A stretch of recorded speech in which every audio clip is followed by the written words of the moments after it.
के पुत्र सर्वभूतानि हिंसन्ति, मतलब जिसको भी देखते हैं ना तो बोलते हैं अयम यज्ञ हरे, अरे ये है अपना घोड़ा चुराने वाला। जिसको भी देखते हैं अयम यज्ञ हर अस्माकम अनेन अश्व अपनीयते, इसने हमारे अश्व को चुराया है। जिसको भी देखते हैं इति, ऐसा कह करके सर्वभूतानि हिंसन्ति, मतलब वो सुनाते हैं लोग कि जब देश का विभाजन हुआ और मुसलमानों को उधर भेज रहे थे, पाकिस्तान हिंदुओं को इधर ला रही थे, और फिर एक उसकी लिमिट पीरियड दिया था कि इसने इतनी तारीख तक सब उधर चले जाएं, मुसलमान हिंदू हैं तो इधर आ जाएं, और उसके बाद जो जहां मिल जाता था, तो हमारे माता जी बताते थे कि ऐसे मतलब ऐसे जैसे गाजर मूली की तरह लोगों को काट देते थे। कोई मुसलमान मिले तो हिंदू काट डालते थे उसको, और कोई हिंदू मिल जाए तो मुसलमान काट डालते थे उसको। बड़ी तबाही का वो था। तो जिन्होंने देखा वो बताते थे कि भगवान ऐसा टाइम फिर कभी ना आए, मतलब खा नहीं पाते थे। कैसे खाएगा आदमी अपने ऐसे हिंसा होते देखे तो आंखों के सामने। घर के लोगों को, बहन बेटियों को बाहर निकलना दुभर था कि बाहर जाएंगे तो पता नहीं कौन काट डालेगा, कौन उठा के लेके जाएगा। तो ऐसे इन्होंने वो मचा रखा सगर के पुत्रों ने। तो जो हमारे जीवन के यज्ञ में जब हम अन्वेषण करते हैं तो अहंकार की जो शक्तियां थी और उन्होंने बड़ा स्मूथली उनका डेरा जमा हुआ था, तो वो फिर त्राही त्राही करने लगते हैं। ये अंदर का जो युद्ध है ये भी इतना ही भयानक है जितना बाहर का मैं बता रही हूँ, इतना ही है अंदर का भी। क्योंकि हमने अपने अज्ञान के साथ, अपनी अविद्या के साथ, अपने दोषों के साथ पूरा स्मूथली जीने का अभ्यास कर लिया है। हमें कोई दिक्कत नहीं होती अभी। हमें दिक्कत होती है अभी उसको हटाने में, हमें दिक्कत होती है ज्ञान के साथ जीने में। हमें लगता है क्या ये हमेशा जागरूक जागरूक रहना मतलब जीवन ही अब नॉर्मल हो गया हमारा, तो आराम से रहते थे, हर समय सतर्क रहो, तो मतलब कोई रस ही नहीं रहा जीवन में। तो बड़ी दिक्कत होती है हमारी जो शैली है जीवन की, उस शैली को चेंज करने में, उसको बदलने में। हमारा अहंकार नहीं चाहता है, और इसके लिए जब कोई साधक लगता है तो उसकी पूरी शक्ति ऐसे लग जाती है जैसे सगर के पुत्र लग गई। जो हमारी मन की शक्ति है तो वो इस समय तो दूसरे दूसरे विचार उठाती रहती है। 50-60 हजार विचार रोजाना हमारा मन उठाता है, और वही शक्ति जब अन्वेषण में लग जाती है तो वो अंदर से एक एक चीज को ऐसे ही खोद खोद के नष्ट करती है, जैसे सगर पुत्र पृथ्वी को खोद खोद करके प्राणियों को नष्ट कर रहे हैं। तो ऐसे अज्ञान अविद्या ये यज्ञ याग आदि जो करते हैं उसमें भी जो पशु की बलि देते हैं, तो पशु की भी बलि मतलब ऐसे नहीं कि बस ऐसे ही पशु को डाल दिया, उसको काट के आंत में से काटते हैं और उसकी आंत के भी अंदर हाथ डाल के बिल्कुल वहां से वो मेद निकाल के लाते हैं, वो उसकी आहुति दी जाती है। तो आलंकारिक वर्णन है। पशु मतलब हमारी पाश्विक वृत्तियां, हमारा अज्ञान, हमारी अविद्या, हमारे दोष, और दोष भी ऐसा नहीं कि ऊपर ऊपर से हटा दिए, गहरे तक आत्म से, माने उसका बीज नाश करना है, दग्ध बीज जिसको कहा महर्षि पतंजलि ने। नहीं तो उसका थोड़ा सा भी संस्कार भी रह गया पशुता का, फिर सिर उठा लेगा वो, तो उसका कहीं नामो निशान भी ना रहे। ऐसे ऐसे इन्होंने सगर पुत्रों ने पृथ्वी खोद डाली कि कहीं भी आकाश में, पाताल में, धरती में घोड़ा कहीं भी है अश्व का, उसको खोजना ही है हमें। ऐसी खोज साधक करता है। श्री अरविंद अपनी एक पुस्तक में लिखते हैं एक जगह कि जब मैं वहाँ बड़ोदरा कॉलेज में पढ़ाता था और उस समय जब मैं पढ़ के आया था तो मैंने बहुत सुना अध्यात्म विद्या के बारे में, उपनिषदों में, वेदों में, दर्शनों में, आत्मा का स्वरूप, परमात्मा का स्वरूप, उसकी शक्तियां, ऐसे मैंने बहुत सुना। तो फिर मैंने निश्चय कर लिया था और मेरे को ये पता तो लग गया था कि भाई ये सारा संसार और हमारे शरीर को भी जो बनाया, इसकी रचना ये कोई मनुष्य तो नहीं कर सकता है, तो कोई तो शक्ति है। अब उसको लोग भगवान कहते हैं, तो बोले अगर ये भगवान नाम का कोई तत्व है इस धरती पे, इस सृष्टि में, तो मैं उसको खोज करके ही रहूंगा। ऐसे उन्होंने सोच लिया था कि कहीं भी हो, कितनी भी मेहनत करनी पड़े, कितना भी तप पुरुषार्थ करना पड़े, कुछ भी खोना पड़े, अगर वो है तो मैं उसको ढूंढ के ही रहूंगा। ऐसे महर्षि दयानंद ने प्रतिज्ञा की थी। उनके माता पिता ने उनको बताया कि देखो ये मंदिर वाला जो शिव है ये सच्चा शिव नहीं है, पर सच्चा शिव भी होता है, लेकिन वो मिलता है तपस्या करने से, वो ऐसे नहीं मिलता है। मंदिर में तो मूर्ति है, उसकी फोटो है ये तो बोले फिर सच्चे वाले कोई खोजना है, फिर मूर्ति से समझौता नहीं करेंगे। फिर तो वो कैसे मिलेगा वो बता दो। बोले वो तो ऋषियों को मिलता है, हिमालय में जाके तपस्या करनी पड़ती है। तो बोले फिर हिमालय जाएंगे, तपस्या ही करेंगे, लेकिन खोजना उसी को ही है। ये साधकों का होता है। तो ये ही सगर के पुत्र जो हैं ये क्या है, हमारी संकल्प की शक्ति का नाम है ये सगर पुत्र। ऐसे खोजना होता है। और फिर बीच में जो भी आ गया ना वो बचेगा नहीं। फिर राग, द्वेष, क्रोध, घृणा, ईर्ष्या सबको हटाता है साधक, चुन चुन करके काटता है उनको। यही है, इसी ने मेरे को आत्म तत्व से बाधित कर रखा है, अपने दोषों को, न कि दूसरों को। मेरा यही दोष है, इसी ने मुझे आत्म साक्षात्कार से वंचित कर रहा, इसी ने मेरा घोड़ा चुराया है। मेरा ये आलस से ही है, इसी ने मेरे अश्व का घोड़ा चुरा रखा है। ये मेरा प्रमाद ही है, इसी ने मेरे स्वरूप को छिपा रखा है, चुरा रखा है।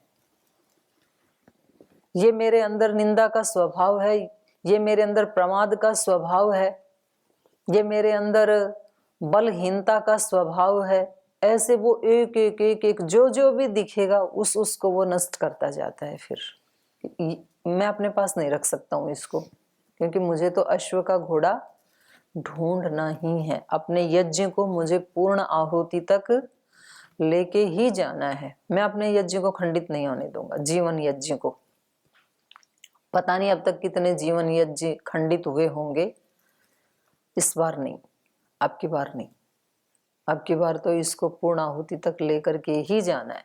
ऐसे साधक चलता है, और इतनी तल्लीनता से चलते हुए चाहे उसको भगवान की प्राप्ति ना भी हो तो भी ये उसके लिए बहुत बड़ा एक लाभ का अवसर है, क्योंकि जितनी यात्रा उसने तय कर ली वो तो।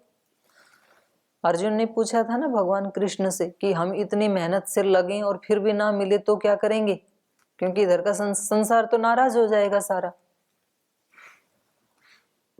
संसार तो तब तक किसी व्यक्ति को पसंद करता है जब तक वो हमारे स्वार्थ को पूरा करता है।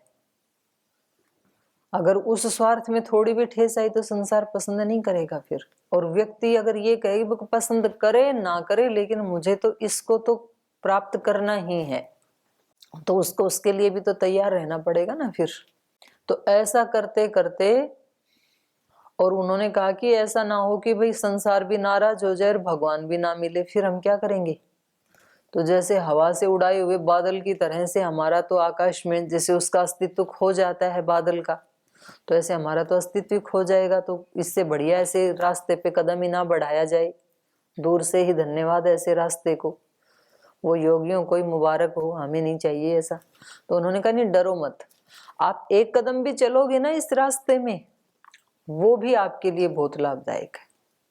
इतनी यात्रा आपकी कम हो जाएगी और फिर आप ऐसे ही योगियों के कुल में पैदा होंगे, ऐसे ही इन्वायरमेंट में आप पहुंच जाएंगे। आपकी भी ये यात्रा इस जन्म की, एक जन्म की थोड़ी है। ऐसे भला कोई पहुंचता है ऐसे वायुमंडल में? आप पहले से लगे हुए हैं, चले हुए हैं कई जन्मों से, लेकिन अब ये सोचना चाहिए कि ये अंतिम जन्म है। जब इस रास्ते पे आ ही गए तो कसर क्यों छोड़नी है फिर अपनी तरफ से?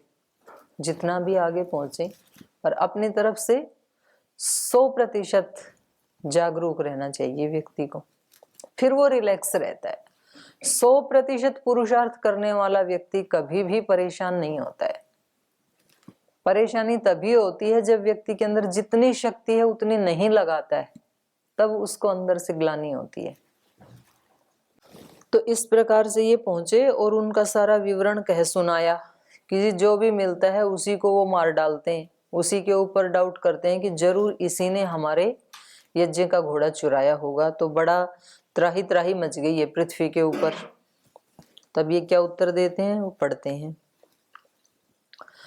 सगर पुत्रों के भावी विनाश की सूचना देकर ब्रह्मा जी का देवताओं को शांत करना, सगर के पुत्रों का पृथ्वी को खोदते हुए कपिल जी के पास पहुंचना और उनके रोष से जलकर भस्म होना, ये इस 40 नंबर सर्ग में हम पढ़ेंगे।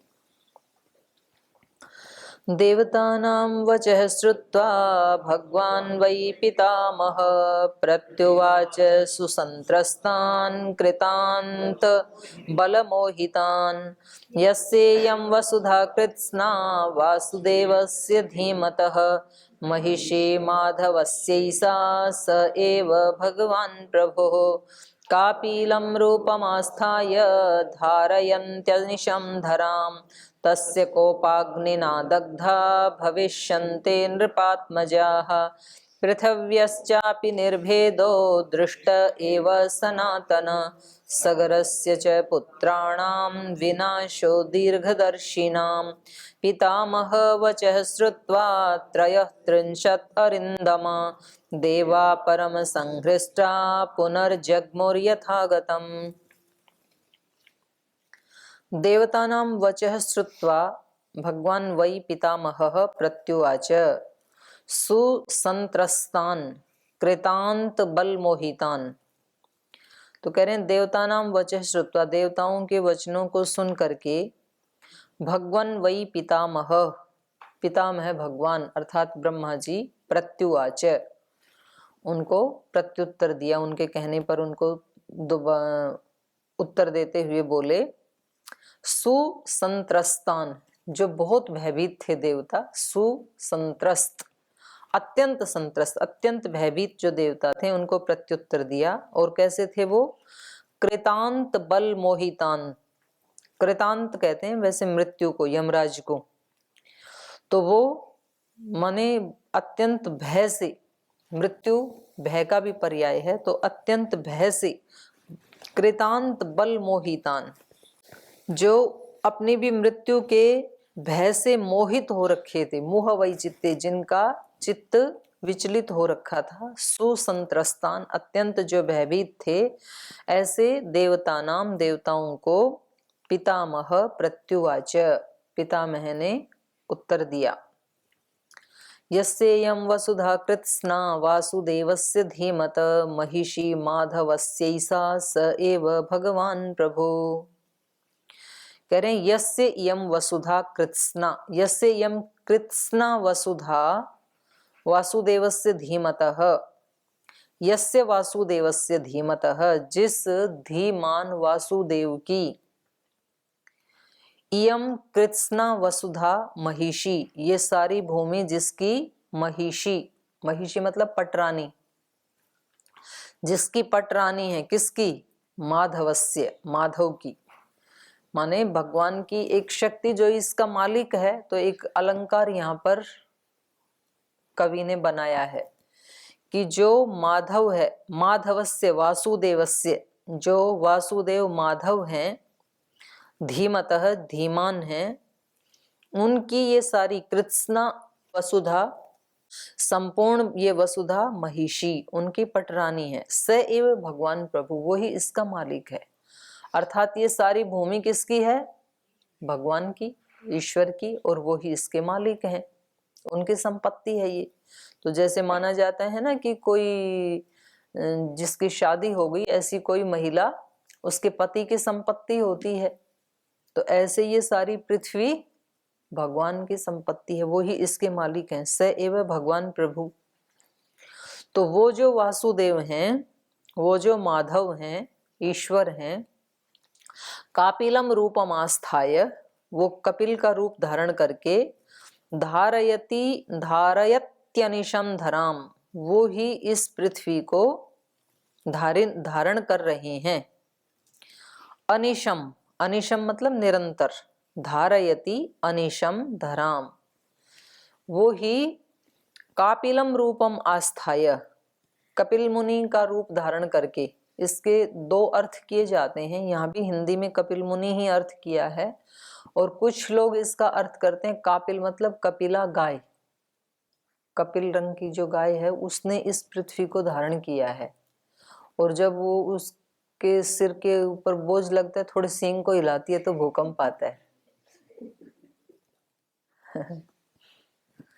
कापिलम रूपम आस्थाय धारयति अनिशम धराम, उसने अनिश निरंतर, अहर्निश इस धरा को धारण किया हुआ है। तस्य कोपाग्निना दग्धा भविष्यन्ति। तो यहाँ इन्होंने कहा कपिल ऋषि के बारे में कि जो कपिल ऋषि हैं, वैसे भी पृथ्वी को, कि इस पृथ्वी को 7 स्तंभों ने धारण किया हुआ है। तो उसमें एक हैं ऋषि, योगी, संत, महात्मा, दूसरे हैं देश की जो शीलवती पतिव्रता नारियां, मातृशक्ति, एक है धर्म, धर्म ने इसको धारण किया हुआ है, एक है सेवा, परोपकार, इन्होंने इस धरती को धारण किया हुआ है, ये हैं धरती को धारण करने वाले। तो उसमें एक ऋषि का नाम भी आया था, इसलिए मुझे कपिल ऋषि से याद आया। तो ये कह रहे हैं कि कपिल ऋषि, उस परमात्मा ने ही, उस ईश्वर ने ही कपिल ऋषि का रूप धारण करके, और ये जो अवतारवाद को मानने वाले हैं वो कपिल को भी एक ईश्वर का अवतार ही मानते हैं। और वैसे भी ऋषि, वैसे तो सब कोई भगवान के ही अवतार हैं, भगवान से ही अवतरित हुए हैं, लेकिन ऋषि उसको अभिव्यक्त कर देते हैं, दिखा देते हैं कि सचमुच हम भगवान के अवतार हैं। जो मनुष्य उसको दिखा दे तो उसने साबित कर दिया, जो साबित नहीं कर पाए उसको अवतार नहीं मानेंगे। दिखाना होता है ना जो हमारे पास है उसको। आत्मा सबके पास है, आत्मा की शक्तियां सबके पास हैं। अब कोई व्यक्ति कहे कि मैं भी वही आत्मा हूं जो महर्षि कपिल में आत्मा थी, तो फिर दूसरे लोग कहेंगे कि भाई वही आत्मा हो तो दिखा दो, वैसा करके दिखाओ अपने आचरण से, तो मान लेंगे। कोई व्यक्ति कहे मैं भी 50 किलो वजन उठा सकता हूँ एक ही हाथ से, मुगदर उठाते हैं ना पहलवान 50 किलो ऐसे, तो बोले मैं भी उठा सकता हूँ क्योंकि मेरे पास भी वैसा ही हाथ है जैसा पहलवान के पास हाथ है। तो बोले उठा के दिखा दे, बोल मत, मान लेंगे, आपको भी मान लेंगे हम तो कोई भी व्यक्ति उठा सकता है उतनी प्रैक्टिस करके। और हो सकता है कि उतनी प्रैक्टिस करके भी कोई व्यक्ति ना उठा सके, पर आत्मा को तो जरूर पा सकता है हर व्यक्ति, उसमें कोई दो राय की बात नहीं है। तो इसलिए इन्होंने कहा कि भाई आप चिंता ना करो, धरती की चिंता तुम मत करो और मुझे भी करने की जरूरत नहीं है। ये जो सारी पृथ्वी है इसका मालिक ईश्वर है, ये उसकी पत्नी की तरह से है, ये उसकी संपत्ति की तरह से है, और वो इसको संभालने वाला है। और उसने इस पृथ्वी को कैसे धारण किया है? कपिल ऋषि का रूप धारण करके उसने इस पृथ्वी को धारण किया है। और जब उस पृथ्वी का ये नाश करेंगे सगर के पुत्र, तो ये कपिल ऋषि की क्रोध अग्नि से भस्म हो जाएंगे, वो ही इनको भस्म करने वाले हैं। तस्य कोपाग्निना, क्योंकि जब कोई किसी की संपत्ति का नाश करता है तो उस व्यक्ति को क्रोध आएगा ही, तो कहा तस्य कोपाग्निना दग्धा भविष्यन्ति नृपात्मजाः, ये सब दग्ध हो जाएंगे, नाश को प्राप्त हो जाएंगे, आप चिंता ना करो। पृथिव्यश्चापि निर्भेदो दृष्ट एव सनातन सगरस्य च पुत्राणाम विनाशो दीर्घदर्शिनाम। और कह रहे हैं इस पृथ्वी की भी चिंता ना करो। पृथिव्यश्चापि निर्भेदो दृष्ट एव सनातन है, पृथ्वी का भी नाश होना ही है, कोई भी चीज अमर तो है नहीं। जब पृथ्वी की सृष्टि हुई है, रचना हुई है, तो कभी ना कभी नाश भी तो होगा। संयोगाः वियोगांता, जितने भी संयोग हुए हैं उन सब का अंत कहाँ होना है? वियोग में।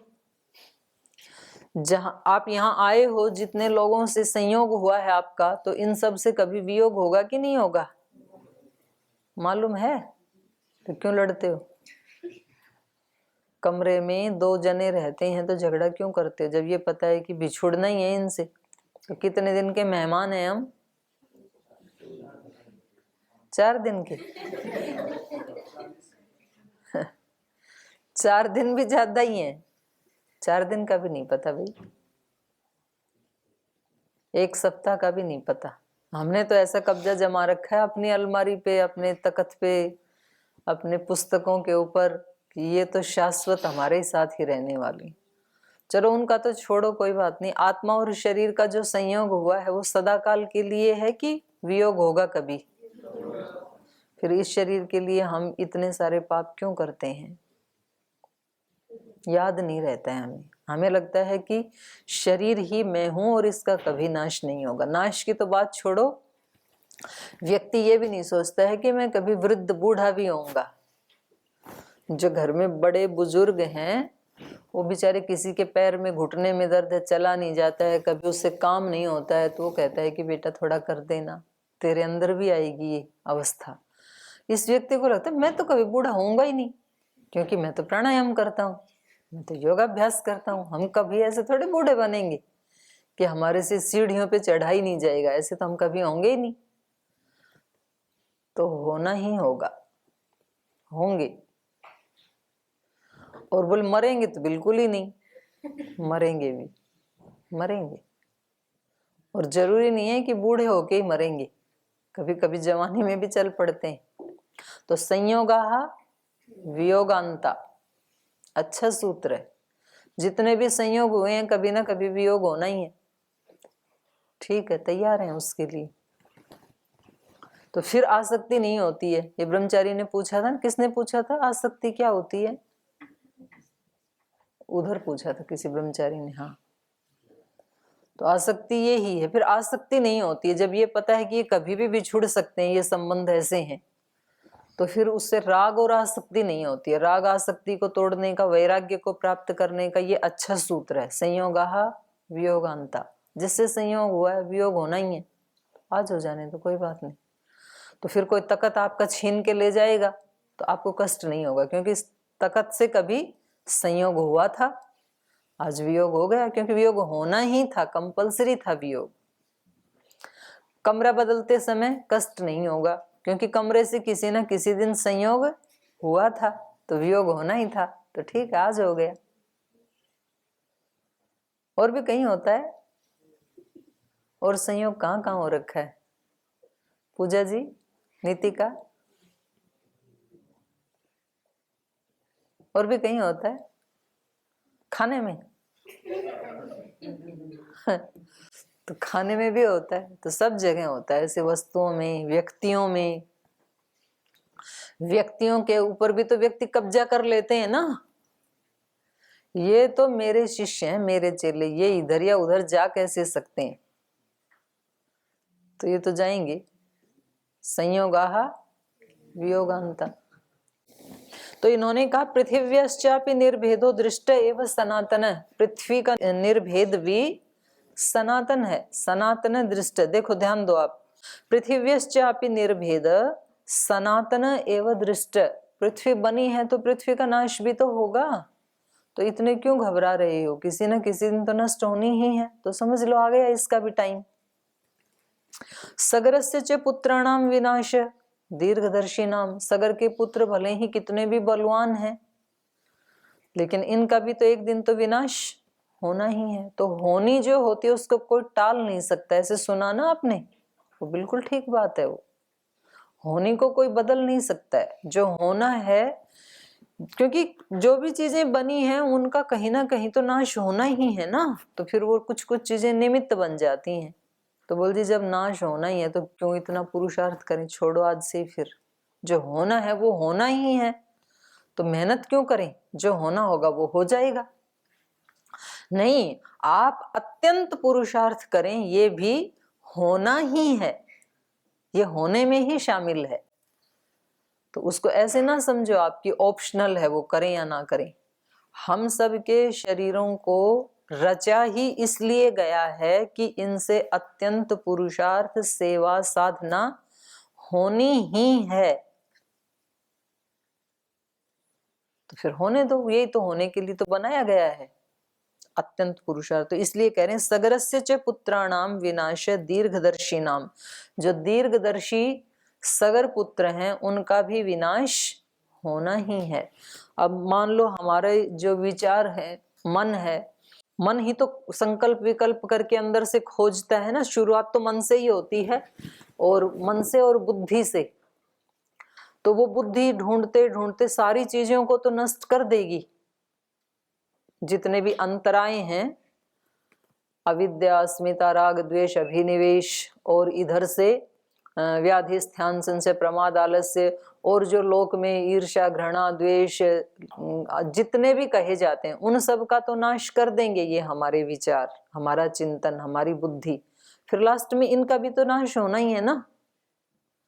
क्योंकि आत्मा को प्राप्त करने के लिए तो मूल प्रकृति को भी अपने उसमें, हमारा जो प्रकृति के विकार है उनको भी मूल प्रकृति में कारण में लीन होना ही पड़ेगा। तो मन बुद्धि का भी तो नाश तो होना ही है। तो बोलते नाश होना है तो इसको परिष्कृत क्यों करें। फिर परिष्कृत करके ही नाश संभव हो सकता है, नहीं तो फिर होगा भी नहीं, फिर तो चलता ही रहेगा ये। तो इन्होंने, ब्रह्मा जी ने इनको बताया कि ज्यादा परेशान मत हो, वो पृथ्वी का भी नाश होना सनातन है, हर बार बनती है हर बार नष्ट होती है, तो अभी भी नष्ट होगी। और सगर पुत्र जो इतने बलवान हैं ये भी अमर नहीं है, इनका भी नाश सुनिश्चित है। तो तुम रिलैक्स हो जाओ, जो होना चाहिए वही हो रहा है, कुछ अनहोनी नहीं हो रही है, तुम अपना काम करो। तो इनको क्या करना है, आगे इनको क्या उपदेश देंगे कल पढ़ेंगे। आज यही विराम देते हैं।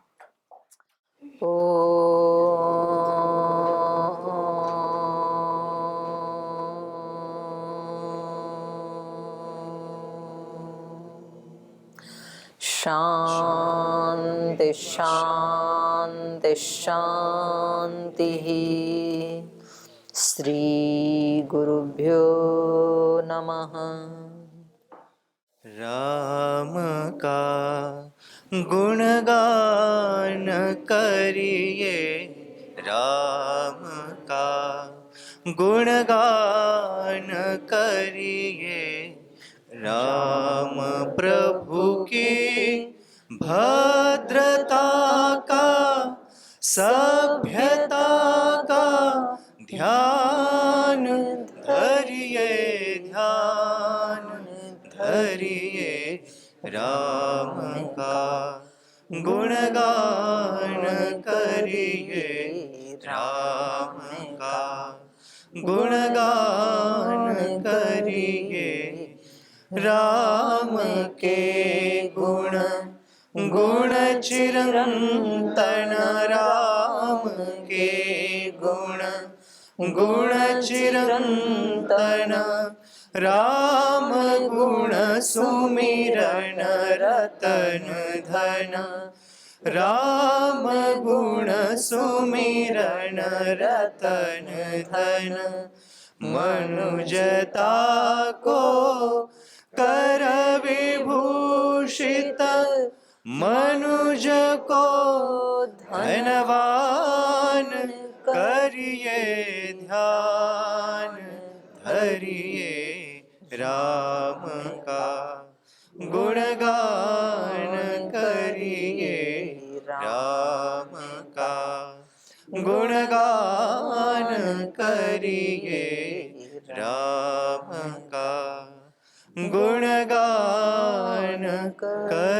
करिए राम। ओम श्री गुरुभ्यो नमः।